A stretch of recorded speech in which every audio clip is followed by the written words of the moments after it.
Okay, we have an interesting integral today. This one's from Caltech, Math Meet 2025, Finals 43.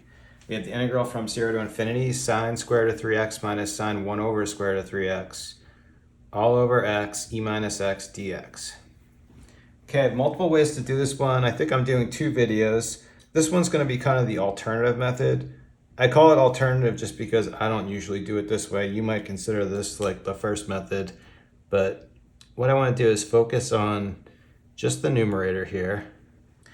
And what I'm aiming for is turning this thing into a double integral that's going to be easier to deal with, hopefully.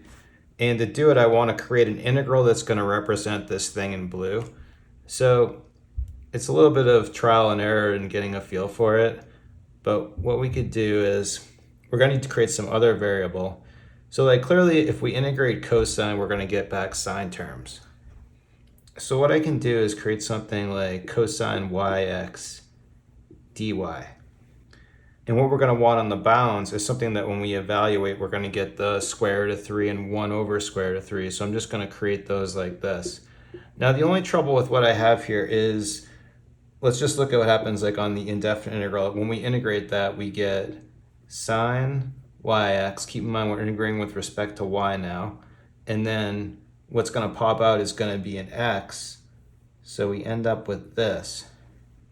So then what happens is I'm not quite creating what I wanted, just the numerator. We're actually getting the x too. So I'm creating this whole piece right here just with this integral. Because what's going to happen when we integrate this, we're going to be evaluating it from 1 over square root of 3 to square root of 3. Just plug in for the y value again, it's going to be sine square root of 3x over x minus sine 1 over square root of 3x all over x. And then we've got the same denominator. When you combine the fractions, you get exactly this. So all I'm going to do is we're going to take this integral here and plug it in right there for all the blue stuff, and we create a double integral. Okay, now here, rewriting it, I did skip a minor step there, right? Because I took the e minus x, that technically if I just put in what we found on the last board, if I put it in right there, the e minus x is outside of that integral. I just multiplied it in. The e minus x is going to be a constant with respect to y, so that's fine. And then from here, I don't want to just start integrating the way we have it, because if we do that, we're just going to get back to where we were. What we want to do is swap the order of integration. Now, the justification for it, this here, both these functions are continuous, so the whole thing's going to be continuous. But also, this is going to be absolutely convergent. It's going to have a finite area everywhere because our x values are always positive. If you were going off to minus infinity, you'd have some problem. But in the positive region, this is actually going to be less than the function e to the minus x, which we know converges. And that's just because this value is between minus 1 and 1. So we'll go ahead and swap the order. But now doing that, this thing just got a lot easier. This integral in here is not too bad. I will do one little thing with it. I mean, we could probably do, I guess you could do integration by parts, but let me make a small change.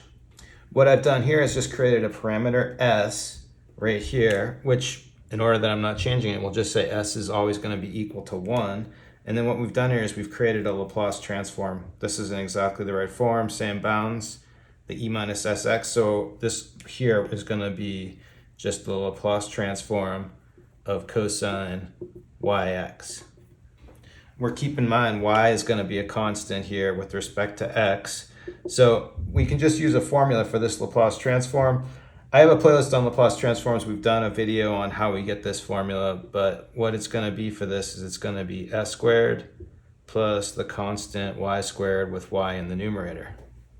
And I'm totally wrong. That's actually the formula for sine. So for cosine, it's actually an s here. Plugging in s equals 1, this thing becomes really simple. It's just going to be 1 over 1 plus y squared.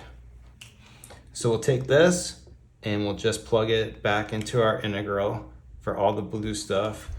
So now the last part, we're going to be integrating with respect to y now. 1 over square root of 3 to square root of 3, and it's just going to become dy over 1 plus y squared. But this thing, it's going to be our arctan integral. So what we have here, it's just going to be arctan of y evaluated from 1 over square root of 3 to square root of 3. plugging in arctan at 3, that's going to be at pi over 3. Arctan at 1 over square root of 3, that's going to be pi over 6. This can be simplified. Pi over 3 can be written as 2 pi over 6.